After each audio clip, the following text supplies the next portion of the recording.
नमस्कार मित्रों, जैसा कि आप सभी जानते हैं हमारा चैनल हिंदी भाषा बोध हिंदी विषय की विभिन्न परीक्षाओं में जैसे यूजीसी नेट, एमपीपीएससी, यूपीपीएससी, यूपीएचईएससी और विभिन्न परीक्षाओं में जो काम आने वाले टॉपिक्स हैं उनकी चर्चा करता रहता है समय समय पर। आज हम गजानन माधव मुक्ति बोध एक साहित्यिक डायरी के बारे में परिचर्चा करेंगे। और अगर आपको ये वीडियो और इस पर किए गए प्रयास, इस चैनल पर किए गए प्रयास पसंद आ रहे हों तो इसे सब्सक्राइब अवश्य कर लीजिएगा, जिससे आपको भविष्य में विभिन्न वीडियोस के माध्यम से अन्य जानकारियाँ प्राप्त हो सकें। तो चलिए आज हम गजानन माधव मुक्ति बोध की एक साहित्यिक की डायरी के बारे में परिचर्चा करते हैं। एक साहित्यिक की डायरी पढ़ने से पहले गजानन माधव मुक्ति बोध के जीवन परिचय पर हल्का सा प्रकाश डालते हैं। गजानन माधव मुक्ति बोध का जन्म 13 नवंबर 1917 में हुआ था और मृत्यु 11 सितंबर 1964 में। भली भांति याद रखिएगा इनका जीवन परिचय। सबसे पहले जन्म और मरण याद रखना चाहिए। इन हिंदी साहित्य के प्रमुख कवि थे। ये आलोचक थे, निबंधकार थे, कहानीकार थे, उपन्यासकार थे और इन्होंने प्रगतिशील कविता और नई कविता के बीच का एक सेतु माना जाता है। इनको याद रखिएगा, बार बार याद रखिएगा। प्रगतिशील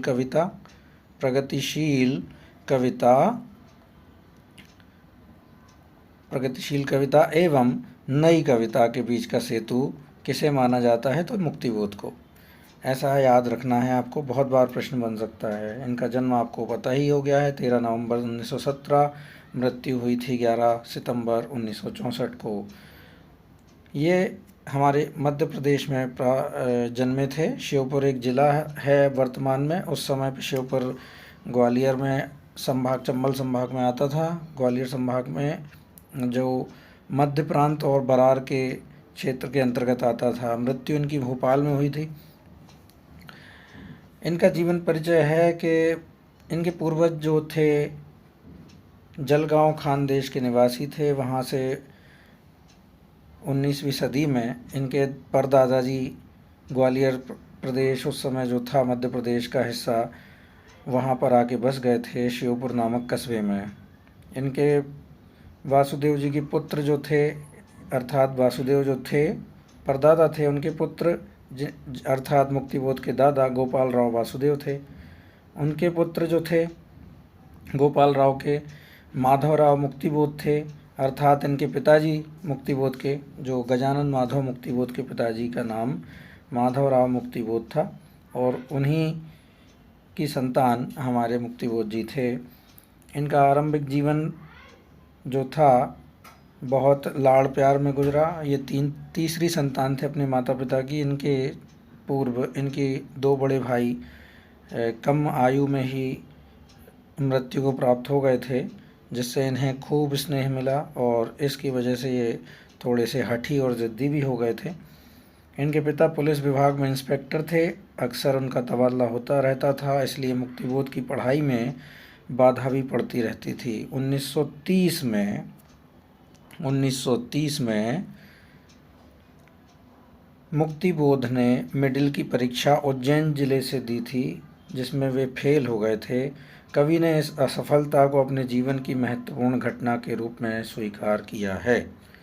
उन्होंने 1953 में, क्षमा कीजिए गलत लिखा हुआ है, 1953 में नहीं है, साहित्य रचना प्रारंभ की थी और 1939 में इन्होंने शांता जी से प्रेम विवाह किया था। इनकी पत्नी का नाम शांता देवी था। 1942 के आसपास वे वामपंथी विचारधारा की ओर झुके थे तथा शुजालपुर में, जो एक ज़िला है शाहजहाँपुर के आसपास, अभी ज़िला नहीं है, शाहजहाँपुर ज़िले के आसपास का एक कस्बा है शुजालपुर में रहते हुए उनकी वामपंथी चेतना मजबूत हुई। मुक्तिबोध अस्तित्ववादी विचारधारा के समर्थक थे। मुक्तिबोध ताड़ सप्तक के पहले कवि थे। मनुष्य की अस्मिता, आत्मसंघर्ष और प्रखर राजनीतिक चेतना से समृद्ध उनकी कविता पहली बार तार सप्तक के माध्यम से सामने आई, लेकिन उनका कोई स्वतंत्र काव्य संग्रह उनके जीवन काल में प्रकाशित नहीं हो सका। ये भी याद रखिएगा, विडंबना है कि 1964 में इनकी मृत्यु हुई और लगभग सारे संकलन इनकी मृत्यु के पश्चात ही आए। केवल मृत्यु के 2 महीने पहले श्रीकांत वर्मा ने एक साहित्यिक की डायरी, जिस पर हम परिचर्चा करेंगे, उसका संकलन करके प्रकाशन कराया था 1964 में विश्व भारती प्रकाशन से। नई कविता का आत्मसंघर्ष तथा अन्य निबंध को प्रकाशित भी करवाया गया। फिर परवर्ती वर्षों में ज्ञानपीठ, जो भारतीय ज्ञानपीठ है, से मुक्तिबोध के अन्य संकलन काट का सपना, विपात्र एक लघु उपन्यास है, प्रकाशित हुए। पहले कविता संकलन के 15 वर्ष बाद 1980 में उनकी कविताओं का दूसरा संकलन भूरी भूरी खाक धूल प्रकाशित हुआ था। 1980 में भूरी भूरी खाक धूल प्रकाशित हुआ था, याद रखिएगा। दूसरा संकलन जो था भूरी भूरी खाक धूल, और 1985 में राजकमल जो प्रकाशन है उसके पेपरबैक में 6 खंडों में मुक्तिबोध रचनावली का प्रकाशन हुआ है, और ये बहुत फेमस हुई है रचनावली, बहुत लोगों ने इसे हाथों हाथ लिया है।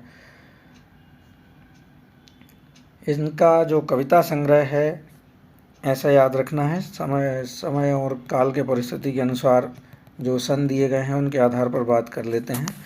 चांद का मुँह टेढ़ा है 1964, चांद का मुँह टेढ़ा है 1964 एक कविता संग्रह था, ये याद रखिएगा। और नई कविता का आत्मसंघर्ष तथा अन्य निबंध भी 1964 में ही हुआ था प्रकाशित। नई कविता का आत्मसंघर्ष, ये भी याद रखिएगा, ये भी 1964 में ही प्रकाशित हुआ था। ये एक निबंध संग्रह था। एक साहित्यिक की डायरी निबंध संग्रह था, 1964 में ही प्रकाशित हुआ था। काट का सपना कहानी संग्रह था, काट का सपना इनका कहानी संग्रह है। काट का सपना कहानी संग्रह था, 1967 में प्रकाशित हुआ था। विपात्र उपन्यास 1970 में प्रकाशित हुआ था। विपात्र के बाद नए साहित्य का सौंदर्य शास्त्र 1971 में प्रकाशित हुआ था। नए साहित्य का सौंदर्य शास्त्र। सतह से उठता आदमी कहानी संग्रह था, 1971 में प्रकाशित हुआ था। सतह से उठता आदमी 1971 में प्रकाशित हुआ था, कहानी संग्रह था। कामायनी एक पुनर्विचार भी इनके द्वारा लिखा गया है, जो 1973 में प्रकाशित हुआ था। कामायनी एक पुनर्विचार 1973 में। मृत्यु तो इनकी 64 में हो गई थी, लेकिन इनके सारे ग्रंथ, बहुत महत्वपूर्ण ग्रंथ, इनकी मृत्यु के बाद संकलित करके प्रकाशित कराए गए। भूरी भूरी खाक धूल जो थी कविता संग्रह था, 1980 में प्रकाशित हुआ था। अभी हमने एक बार और चर्चा की है भूरी भूरी खाक धूल की। मुक्तिबोध की जो रचनावली है, इसकी प्रकाशन वर्ष भी याद रखिएगा, कहीं पर 1980 है, कहीं पर 1985 है, तो एक बार आप कंफर्म कर लीजिएगा। और समीक्षा की समस्याएं भी इनके द्वारा लिखित कुछ निबंध संग्रहों, कुछ लेखों का संग्रह है, जो 1982 में प्रकाशित हुआ था। प्रमुख कहानियां थीं इनकी अंधेरे में, काट का सपना, जंक्शन, पक्षी और दीमक, ब्रह्म राक्षस का शिष्य, लेखन, विपात्र, सौंदर्य के उपासक इत्यादि। तो अब हम याद रखते हैं, इनकी रचनाएं एक बार और पढ़ लेते हैं, जिससे आपको याद हो जाएगा बिना लिखे हुए। चांद का मुँह टेढ़ा है कविता संग्रह 1964। नई कविता का आत्मसंघर्ष तथा अन्य निबंध 1964 निबंध संग्रह था। ये एक साहित्यिक की डायरी निबंध संग्रह था, 1964। काट का सपना कहानी संग्रह 1967 में प्रकाशित हुआ था। विपात्र उपन्यास 1970 में प्रकाशित हुआ था। नए साहित्य का सौंदर्य शास्त्र 1971 में प्रकाशित हुआ था। सतह से उठता आदमी 1971 में प्रकाशित हुआ था। कामायनी पुनर्विचार 1973 में प्रकाशित हुआ था। भूरी भूरी खाक धूल कविता संग्रह था, 1980 में प्रकाशित हुआ था। मुक्तिबोध रचनावली 6 खंड में प्रकाशित हुआ था। इसके संपादक नेमी चंद्र जैन हैं। समीक्षा की समस्या 1982 में प्रकाशित हुआ था। अब एक साहित्यिक की डायरी पर हम आ जाते हैं। तो इसे विस्तार के रूप में पढ़ लेते हैं एक साहित्यिक की डायरी को। एक साहित्यिक की डायरी को पुनः याद रखना है। 1964 में ये प्रकाशित हुई थी। गजानन माधव मुक्तिबोध इसके रचनाकार थे। 1917 से 1964 इनका काल था। प्रथम संस्करण 1964 में प्रकाशित हुआ था। द्वितीय संस्करण 2000 ईस्वी में प्रकाशित हुआ है। किस चीज़ का? एक साहित्यिक की डायरी का। विधा थी कथात्मक निबंध संग्रह था इसका। कथात्मक निबंध संग्रह के अंतर्गत आती है। यह फैंटेसी, मनोविश्लेषण, तर्क आदि विविध शैली में रचित है। एक साहित्यिक की डायरी में संकलित कुल 13 निबंध हैं। पहला निबंध है तीसरा क्षण, जो कि नवंबर 1958 में वसुधा पत्रिका में प्रकाशित हो चुका था। इसके पात्र लेखक और केशव थे। एक लंबी कविता का अंत, ये MPPSC में भी है। एक लंबी कविता का अंत सितंबर 1957 में नवलेखन पत्रिका में प्रकाशित हो चुका था। संकलित 1964 में किया गया, लेकिन ये पहले अपनी पत्रिकाओं में काम करते हुए मुक्तिबोध लिख चुके थे। उन्हीं का सन याद भी रखना है। विभिन्न परीक्षाओं में अलग अलग टॉपिक के नाम से इनका सन पूछ लिया जाता है, तब इनको अलग से पूछने पर ये सन याद रखना है आपको, ये वाले सन। 1964 तो एक साहित्यिक की डायरी जब पूछें तब याद रखना है, लेकिन ये सन एक एक निबंध का याद रखना है, प्रकाशित वर्ष। एक लंबी कविता का अंत 1957 में नवलेखन पत्रिका में प्रकाशित हुआ था। पात्र जो थे इसके लेखक की पत्नी का नाम क्या था? शांता नाम था। शरद जोशी एक अच्छे व्यंग्यकार थे और एक अक्षय कुमार इनके मित्र रहे हैं, वो भी इसके पात्र थे। डबरे पर सूरज का बिंब सितंबर 1957 में प्रकाशित हुआ था। वसुधा पत्रिका में प्रकाशित हुआ था। पात्र में लेखक वह और हाशिए पर कुछ नोट्स अगस्त 1957 में वसुधा में प्रकाशित हुआ था। लेखक और लेखक के मित्र इसके पात्र रहे हैं। सड़क को लेकर एक बातचीत 1957 अप्रैल में प्रकाशित हुआ था वसुधा में। लेखक और लेखक का मित्र इसमें बातचीत करते हैं। एक मित्र की पत्नी का प्रश्न चिन्ह जनवरी 1958 में प्रकाशित हुआ था और ये वसुधा में प्रकाशित हुआ है। लेखक, मित्र और मित्र की पत्नी इसके पात्र रहे हैं। नए की जन्म कुंडली 1, इसके 2 भाग हैं। नए की जन्म कुंडली 1, नए की जन्म कुंडली 2। जून 1957 में नए की जन्म कुंडली और जून 1957 में ही नए की जन्म कुंडली 2 प्रकाशित किए थे वसुधा पत्रिका में। इसके पात्र नए की जन्म कुंडली 1 के लेखक एक बुद्धिमान व्यक्ति और लेखक का मित्र, और लेखक का मित्र नए की जन्म कुंडली 2 के पात्र रहे हैं। एक 9वां निबंध था वीरकर, नवंबर 1957 में वसुधा में प्रकाशित हुआ था। वीरकर और लेखक इसके पात्र थे। विशिष्ट और अद्वितीय अक्टूबर 1958 में वसुधा में प्रकाशित हुए थे। पात्र मुक्तिबोध, डिप्टी डायरेक्टर, लड़का और मुक्तिबोध की पत्नी। विशिष्ट और अद्वितीय 1958 में प्रकाशित हुआ था। कुटुयान और काव्य सत्य अक्टूबर 1957 वसुधा में प्रकाशित हो चुका था। मुक्तिबोध का मित्र इंदिरा, कृष्ण मुरारी शुक्ल, डॉक्टर पटवर्धन इत्यादि। कलाकार की व्यक्तिगत ईमानदारी 1 अक्टूबर 1957 वसुधा में प्रकाशित हुए थे। पात्र थे मुक्तिबोध और यशराज। कलाकार की व्यक्तिगत ईमानदारी 2 अक्टूबर 1960 ईस्वी में वसुधा में प्रकाशित हुए थे और मुक्तिबोध, यशराज इसके पात्र रहे हैं। तो यहाँ तक मित्रों 13 निबंध हमने पढ़ लिए। कौन कौन से 13 निबंध थे? तीसरा क्षण, एक लंबी कविता का अंत, डबरे पर सूरज का बिंब, हाशिए पर कुछ नोट्स, सड़क को लेकर एक बातचीत, एक मित्र की पत्नी का प्रश्न चिन्ह, नए की जन्म कुंडली 1, नए की जन्म कुंडली 2, वीरकर, विशिष्ट और अद्वितीय, कुटियान और काव्य सत्य, कलाकार की व्यक्तिगत ईमानदारी 1, कलाकार की व्यक्तिगत ईमानदारी 2। और ये 1957 से लेकर 1960 तक के निबंध संकलित किए गए थे एक साहित्यिक की डायरी में।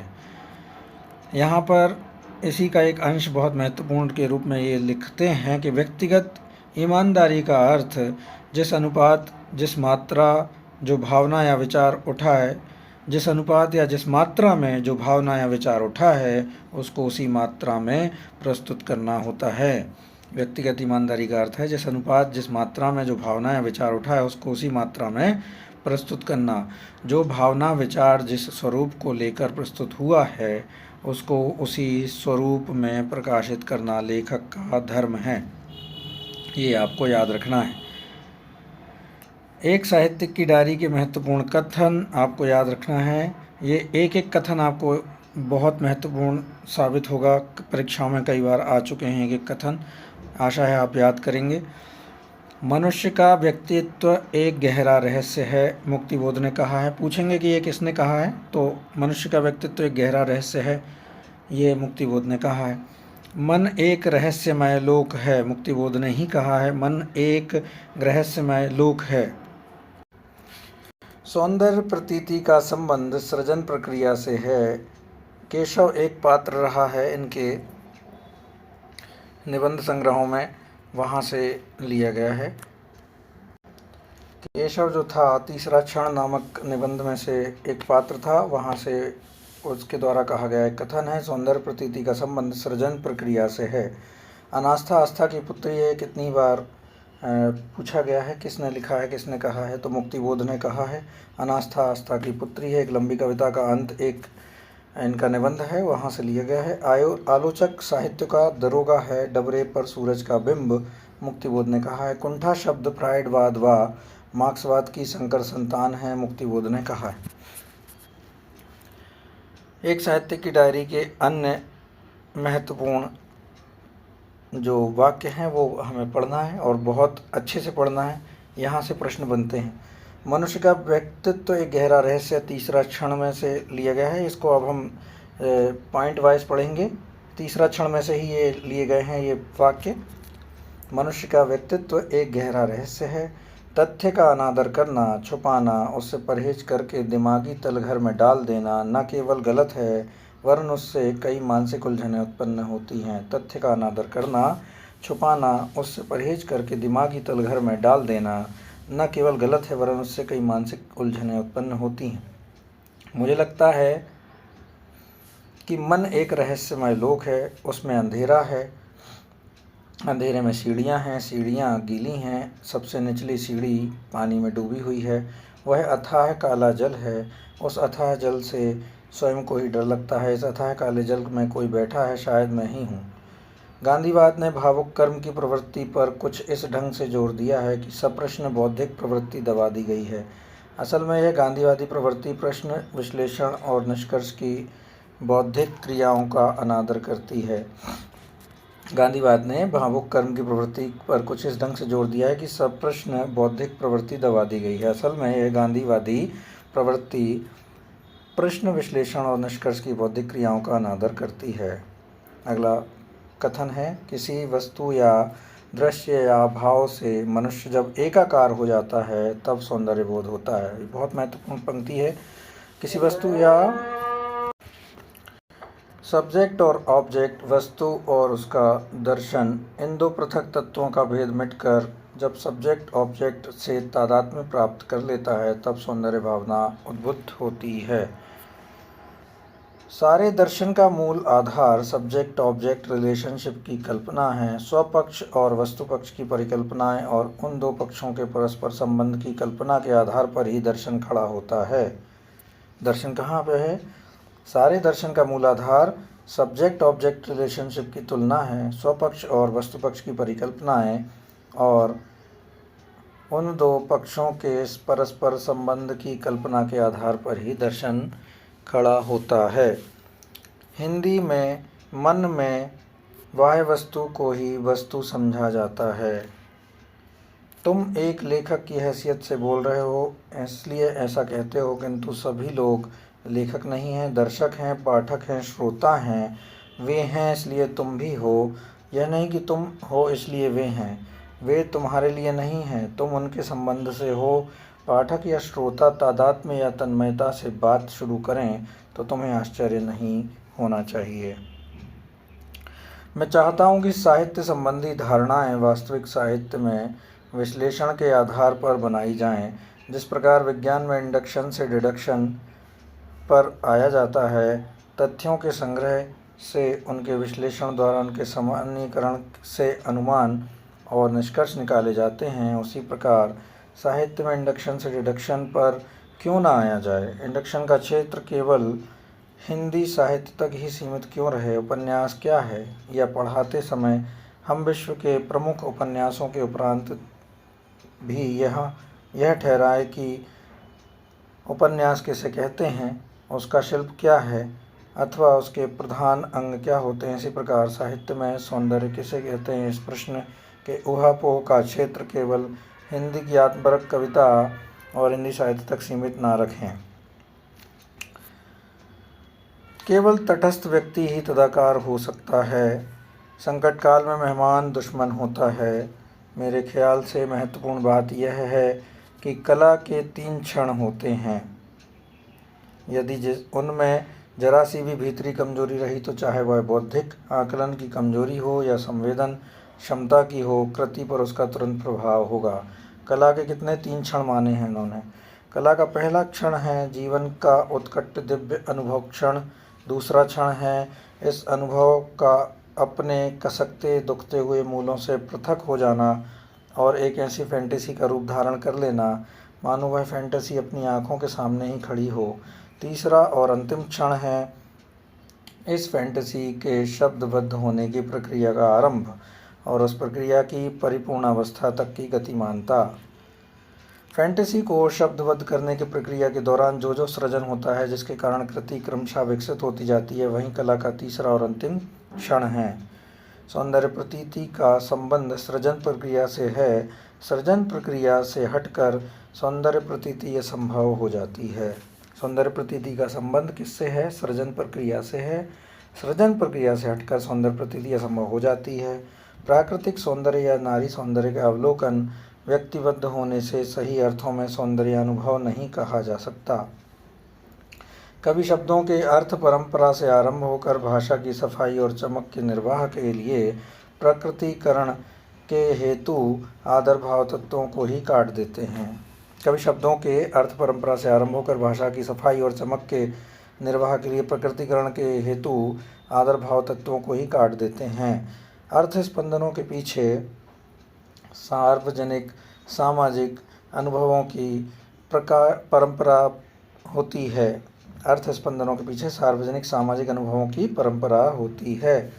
कवि की यह फैंटेसी भाषा को समृद्ध बना देती है, उसमें नए अर्थ अनुषंग भर देती है, शब्द को नए चित्र प्रदान करती है। इस प्रकार कवि भाषा का निर्माण करता है। जो कवि भाषा का निर्माण करता है, विकास करता है, वह निसंदेह महान कवि है। कौन कवि महान कवि है? इस प्रकार से वो पूछ सकते हैं आपसे। जो कवि भाषा का निर्माण करता है, विकास करता है, वह निसंदेह महान कवि है। ये पहला जो निबंध था उससे लिए गए हैं। अब एक लंबी कविता के अंत जो निबंध है दूसरे नंबर का, वहाँ से किस प्रकार के वाक्य महत्वपूर्ण हैं वो पढ़ लेते हैं। यथार्थ के तत्व परस्पर गुम्फित होते हैं, साथ ही पूरा यथार्थ गतिशील होता है। अभिव्यक्ति का विषय बनकर जो यथार्थ प्रस्तुत होता है वह भी ऐसा ही गतिशील है और उसके तत्व भी परस्पर गुम्फित हैं। यही कारण है कि मैं छोटी कविताएं लिख नहीं पाता और जो छोटी होती हैं वे वस्तुतः छोटी न होकर अधूरी होती हैं, क्योंकि अनास्था का जन्म आस्था से ही होता है। फ़र्क यह है कि आज के पहले दर्शकों के सामने रंगमंच पर आस्था नाटक खेला करती थी और अनास्था नेपथ्य में सूत्र संचालन करती थी, तो आजकल रंगमंच पर अनास्था नाटक करती है और आस्था नेपथ्य में बैठकर सूत्र संचालन करती। बहुत महत्वपूर्ण पंक्तियां हैं, एक एक पंक्ति महत्वपूर्ण है। जो व्यक्ति फटेहाल और फटीचर है उसे मान्यता देने के लिए कोई तैयार नहीं, चाहे वह कितना ही नैतिक क्यों ना हो। बहुत बड़ी विडंबना को सामने रखा है। जो व्यक्ति फटेहाल और फटीचर है उसे मान्यता देने के लिए कोई तैयार नहीं, चाहे वह कितना ही नैतिक क्यों ना हो। हमारे बहुत से कवि और कथाकार मारे डर के उस वास्तव को नहीं लिखते हैं जिसे ये भोग रहे हैं, क्योंकि ये वास्तव में इतना अधिक जानते हैं कि अति परिचय के कारण भी उस वास्तव से उड़ जाना और उड़ते रहना चाहते हैं। समझदारी का यह तकाजा है कि जिस दुनिया में हम रहते हैं उससे हम समझौता करें। भारत की एकमात्र आशा उसकी जनता है, उच्चतर वर्ग दैहिक और नैतिक रूप से मृतवत हो गए हैं। ऐसा मुक्तिबोध ने कहा है एक लंबी कविता के अंत में। मैं एक समाजवादी हूँ, इसलिए नहीं कि वह एक सर्वगुण संपन्न संपूर्ण व्यवस्था है, बल्कि इसलिए कि रोटी के अभाव की अपेक्षा आधी रोटी बेहतर होती है। अन्य व्यवस्थाओं की परीक्षा की जा चुकी और उनमें अभाव ही अभाव पाए गए।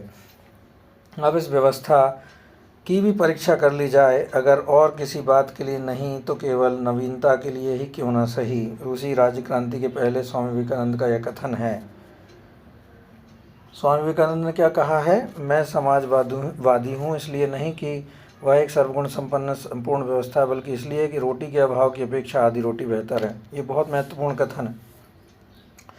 कोई भी बुद्धिमान व्यक्ति यह जानता है कि एक स्थान में एकत्र असंगठित जनता भीड़ नहीं है, क्योंकि वह संगठित है।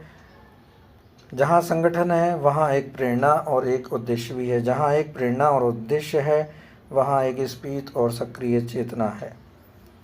जब तक समाज पर धन का शासन रहेगा, तब तक चारित्रिक संकट अधिक से अधिक असंतोष और अव्यवस्था उत्पन्न करने के अतिरिक्त मानव मूल्यों की हानि के साथ ही लाभ लोग से प्रेरित समझदारी को प्रधानता देता जाएगा। आदमी ज़्यादा से ज़्यादा तुच्छ और अच्छा होता चला जाएगा। कविता कोई निबंध तो नहीं कि जिससे लोगों को आज के हालात की जानकारी मिले। ना वह कोई नाटक है जिसमें पात्र प्रस्तुत होकर मूर्त रूप से जीवन यथार्थ उपस्थित करते हैं। कविता एक संगीत का छोड़ अन्य सब कलाओं से अधिक अमूर्त है। वहाँ जीवन यथार्थ केवल भाव बनकर प्रस्तुत होता है, या बिंब बनकर या विचार बनकर। कविता के भीतर की सारी नाटकीयता वस्तुतः भावों की गतिमयता है। उसी प्रकार कविता के भीतर का कथा तत्व ही भाव का इतिहास है। अब ये तीसरा निबंध है, डबरे पर सूरज का बिंब। उसके महत्वपूर्ण कथन ले लेते हैं। एक सच्चा लेखक जानता है कि वह कहाँ कमज़ोर है, कि उसने कहाँ सच्चाई से जी चुराया है, कि उसने कहाँ लीपापोती कर डाली है, कि उसने कहाँ उलझा चढ़ा दिया है, कि उसे वस्तुतः कहना क्या था और कह क्या गया है, कि उसकी अभिव्यक्ति कहाँ ठीक नहीं है। वह इसे बखूबी जानता है क्योंकि वह लेखक सचेत है। सच्चा लेखक अपने खुद का दुश्मन होता है। ये बहुत महत्वपूर्ण पंक्ति है। सच्चा लेखक अपने खुद का दुश्मन होता है। आलोचक साहित्य का दरोगा होता है। हर ज़माने में गरीबों की मुश्किल रही है। हर ज़माने में एक श्रेणी का दिल नहीं खुला है, बहुत विशाल श्रेणी का, भारतीय जनता का, मेहनतकश का। वह आगे कहता है, पिछला कौन सा ऐसा युग था जिसमें कुंठा न हरी हो। और फिर कुंठा का मतलब क्या है? उसने समझाते हुए कहा, कुंठा का आधिपत्य तो तब समझना चाहिए जब कुंठा के बुनियादी कारणों को दूर करने की बेसब्री और विक्षोभ ना हो। हाँ, कुंठा का अगर फ्राइडवाद और मार्क्सवाद की संकर संतान है। कुंठा के बारे में अभी हमने ऊपर भी पढ़ चुके हैं कि कुंठा कहाँ से मानी है उन्होंने। फ्राइडवाद और मार्क्सवाद की संकर संतान मानी है कुंठा को। आजकल सच्चाई का सबसे बड़ा दुश्मन असत्य नहीं, स्वयं सच्चाई ही है। ये बहुत महत्वपूर्ण है क्योंकि वह ऐंठती नहीं, सज्जनता को साथ लेकर चलती है। आजकल के ज़माने में वह है आउट ऑफ डेट। प्रश्न बन सकता है कि मुक्तिबोध ने किस निबंध में सच्चाई को आउट ऑफ डेट माना है? तो वह डबरे पर सूरज का बिंब में माना है। और किसको माना है, कभी ये भी पूछ लेते हैं आउट ऑफ डेट किसको माना है मुक्तिबोध ने? तो सच्चाई को माना है। हाशिए पर कुछ नोट्स के मुख्य वाक्य हैं। पसंदगी को मैं कसौटी नहीं मानता। आलोचना हमेशा तटस्थ और निष्पक्ष नहीं हुआ करती, वह बहुधा दृष्टि की बजाय मात्रा का भावावेश होती है। अंधी श्रद्धा से अंधी आलोचना एक भयंकर चीज़ है। आलोचना का संबंध बुद्धि से और श्रद्धा का हृदय से होता है। ये बहुत महत्वपूर्ण है। आलोचना का संबंध बुद्धि से, श्रद्धा का हृदय से होता है। मार्क्सवाद पर लोगों की श्रद्धा हृदय से नहीं, बुद्धि से उत्पन्न हुई है। मानव यथार्थ का ताना बाना बहुत गहरा और सूक्ष्म होता है।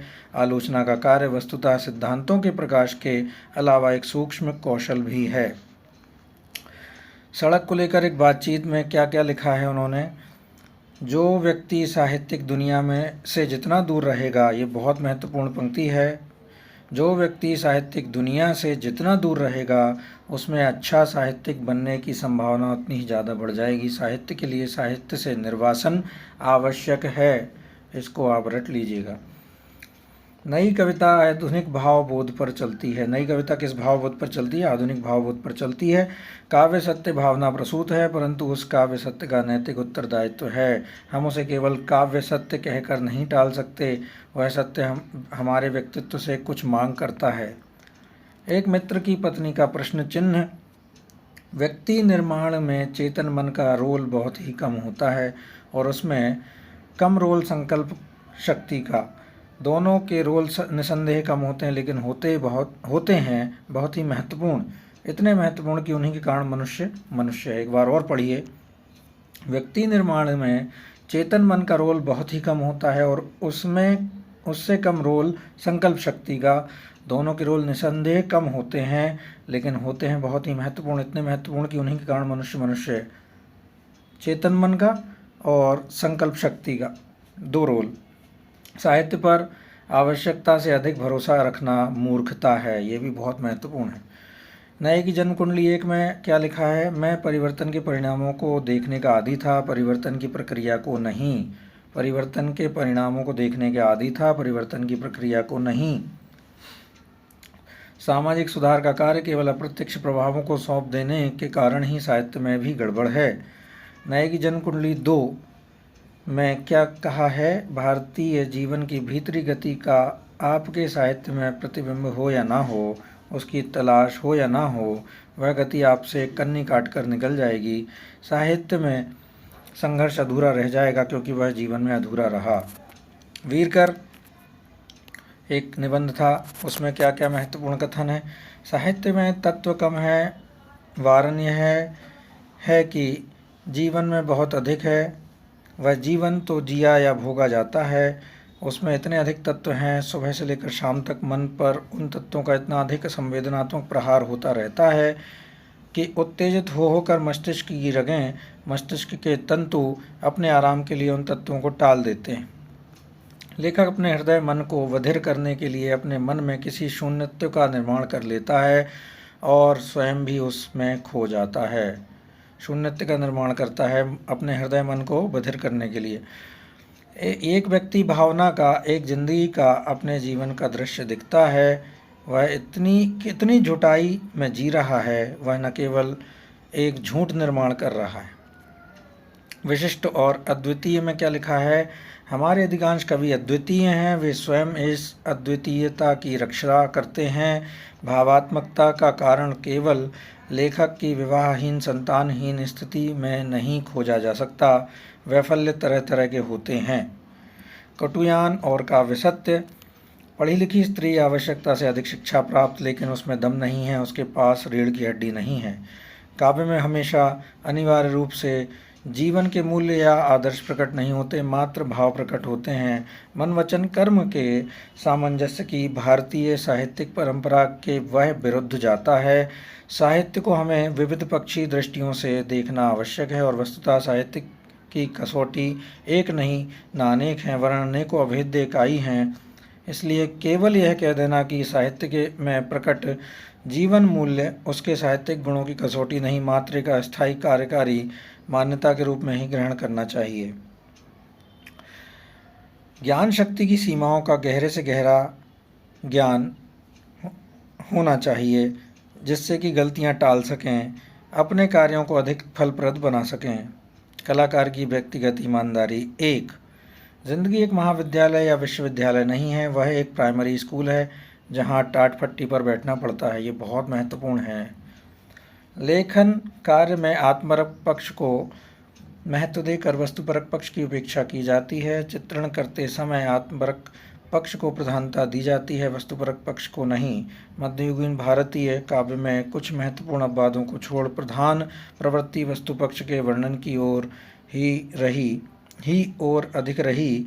इस प्रवृत्ति में आत्मपक्ष को गौण स्थान दिया। नए छायावादी युग ने आत्मपक्ष को ही प्रधान स्थान दिया, वस्तुपक्ष को गौण। यदि हिंदी की नई कविता को साहित्य के इतिहास में, या यूँ कहिए कि संस्कृत के इतिहास में कोई महत्वपूर्ण पार्ट अदा करना है, तो उसे काव्य की प्रकृति तथा शिल्प में आत्मपक्ष का समन्वय उपस्थित करना होगा। उन्होंने क्या कहा है? लेखन कार्य में आत्मपरक पक्ष को महत्व देकर वस्तुपरक पक्ष की उपेक्षा की जाती है। आत्मपरक पक्ष को प्रधानता दी जाती है, वस्तुपरक पक्ष को नहीं दी जाती है। मध्ययुगीन भारतीय काव्य में कुछ अपवादों को छोड़ प्रधान प्रवृत्ति वस्तु पक्ष के वर्णन की ओर अधिक रही है। इस प्रवृत्ति में ने आत्मपक्ष का गौण स्थान दिया है। नए छायावादी युग ने आत्मपक्ष को ही प्रधान स्थान दिया है और वस्तु पक्ष को गौण। ज्ञान और बोध के आधार पर ही भारत की इमारत खड़ी है। बहुत महत्वपूर्ण है, ज्ञान और बोध के आधार पर ही भारत की इमारत खड़ी है। कलाकार की व्यक्तिगत ईमानदारी। 2, फ्रॉड भी एक कला है, ललित कला। बहुत महत्वपूर्ण, आपको याद रखना चाहिए। फ्रॉड भी एक कला है, ललित कला। कला के क्षेत्र में व्यक्तिगत ईमानदारी स्वयं सिद्ध नहीं, वरन प्रयत्न साध्य होती है। बहुत महत्वपूर्ण है ये भी। कवि का यह धर्म है कि उसके दिल में जो नकारशील खटके हैं, जो अंतर्निषेधों हैं, उन्हें विवेक संगत बनाया जाए। केवल विशेषाभिरुचि के वशीभूत होकर विकास न किया जाए। ध्यान रहे कि ये अंतर्निषेध लेखक स्वयं अपने लेखन कार्य के दौरान में विकसित करता है। उनका विकास किस प्रकार होता है, यह विषय ही अलग है। महत्व की बात यह है कि अंतर्निषेधों का विवेक संगत विकास हो। व्यक्तिगत ईमानदारी का यह बहुत बड़ा तकाजा है। यदि काव्य के वस्तु तत्व की प्रकृति और कवि की प्रकृति दोनों का समाहार करने वाली कवि दृष्टि ऐसी है जो जीवन के लिए उस कवि दृष्टि का महत्व अत्यंत सीमित है, तो उस काव्य को हम भले ही सुंदर कह लें, वह हमारे जीवन पर विशेष प्रभाव नहीं डाल सकता, अर्थात वह हमारे जीवन विवेक को सविकसित और पुष्ट नहीं कर सकता। ध्यान रखिए, कवि दृष्टि के रूप में ही ले रहा हूँ। तो मित्रों, ये था हमारा एक साहित्यिक की डायरी और मुक्तिबोध जी का जीवन परिचय। आशा है आपको इससे कुछ सहायता मिलेगी आपकी परीक्षाओं में, और अगर आपको ये अच्छा लगता है तो अवश्य ही इसे प्रसारित कीजिए, शेयर कीजिए। और